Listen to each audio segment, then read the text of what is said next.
Chapter 7 The Hidden Valley. Chisel sat down on the ground and put his hands on his head. "Oh, gee, my head hurts." They looked at each other. "You're a hedgehog that talks," Francine said. Chisel raised his eyebrows. "And I'm sorry, but you're the ugliest animal I've ever seen since you lost all the hair on your face." "I'm not an animal. I'm a person from outside the valley." "Outside?" Chisel exclaimed. "How'd you get in?" Francine pointed at the hollow log. "How did you learn to talk?" asked Francine. "Because animals don't talk where I'm from. And not only that, but you speak the same language I do." Chisel squinted his eyes and thought about the mystery of the valley, of not knowing how it was started. "Have I stumbled onto a major clue here? Maybe I'll be the hero of the valley if I solve it, the first one in 100 years to know the answer."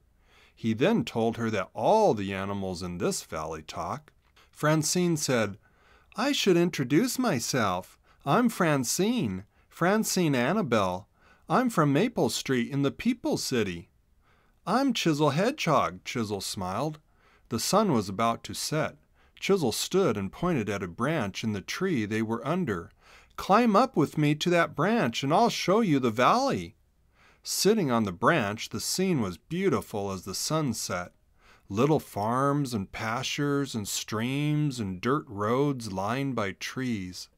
They watched as house lights came on and the little specks of new light spread across the valley. When did this all begin? And how did animals learn to talk? No one knows. That is the mystery of the valley. They sat for a while, and then Chisel asked, "Are you going home tonight?" "No, I was going to sleep here and go home tomorrow at 12 o'clock. Chisel squinted and slowly stated, "There is no such thing as 12 o'clock. Clocks only go up to 10 o'clock. He paused. "Or at least in the hidden valley." Then a chill went down his back as a memory entered his mind. He remembered out loud, "Last year by the old mill, I found a sundial overgrown with plants." He looked at Francine. "The sundial has 12 numbers." They both knew what this meant. The sundial was from the People's City.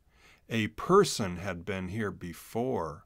That made Chisel think of something. He said, "There are some very old houses on Dipagoo Highway that look different from any other houses in the valley.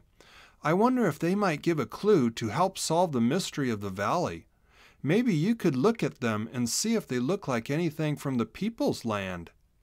Now the rays of the full moon lit the valley and all animals had gone inside.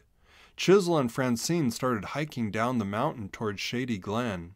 They followed the old mill creek to Main Street, then went left on Pillafefer Road. Chisel talked the whole way about everything they passed.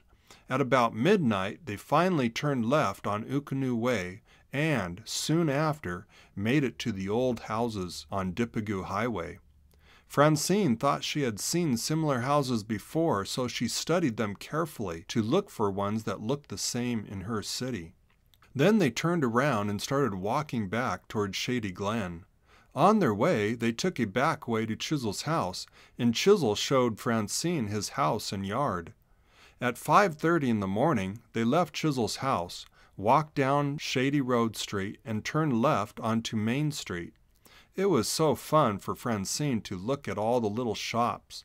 She was actually almost as tall as they were, so she felt like a giant.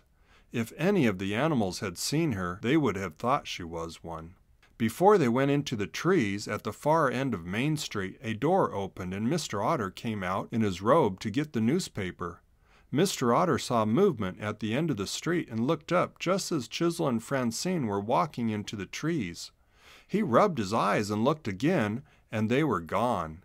He laughed and told himself, "I thought I saw Chisel Hedgehog with what appeared to be a people person. I must be seeing things. When I see Chisel next time, I'll ask him what animal that really was." When they returned to the hidden clearing, Chisel once again thanked Francine for saving him from his tangled web of ivy. She told him she would research the Dipiko highway houses, and they agreed to meet in 3 weeks on a Tuesday when Chisel expected to return from Volcano Island. Then she would tell him the news. Chisel replied, "I'll keep a journal of my journey to Volcano Island, and I'll let you read about my adventure when I see you next." Francine smiled. "I would love that." Chisel then grabbed his skateboard and walked down the trail. Before leaving, Francine again climbed the lookout tree, and as the morning sun rays spread over the valley, she sat, looked, and smiled at the newfound wonder she had discovered. Later that morning is when Chisel got himself into big trouble.